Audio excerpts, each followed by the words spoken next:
Lungsod ng New York, may isang aso. Ang pangalan ay si Calix at ang may-ari sa kanya ay si Nicolas. Si Calix ay magpapaalam kay Nicolas para lumabas papunta sa parke. Pwede ba tayo umalis para pumunta sa parke?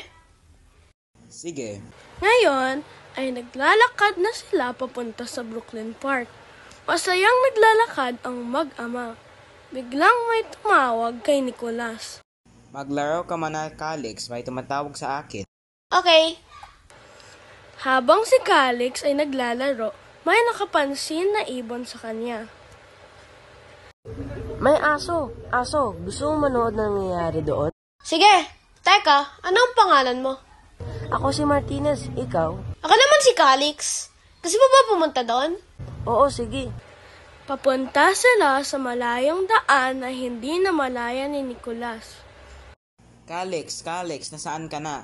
Nagtataka na sigaw ni Nicolas. Sina Calix at Martinez ay papunta sa daan ng kotse para tignan ang nangyayari sa kabila. Hindi nakita at napansin ni Martinez ang pagbaba ng lipad niya at ang kotse sa gilid. Martinez! Tumabi ka sa daan! Tulong, nabangga ako. Tulong! Tulong! Nabangga ang kaibigan ko! Calix, ano nangyari? Nabangga ang kaibigan ko! Ay nako, pasensya na po. Hindi ko po nakita. Martinez! Martinez! Hindi na sumasagot si Martinez kaya nag-aalala si Calix. Umuwi na tayo kasi paggabi na. Wag pa! Si Martinez! Kailangan niya gumising! Sorry, Calix. Kailangan natin umuwi. Magpaalam ka na. Calix, kain na. Hindi pa ako gutom. Si Nicolas ay nagulat kung bakit ayaw ni Calix kumain. Martinez, okay ka lang sa taas? Oo, masaya dito. Gusto mo maglaro?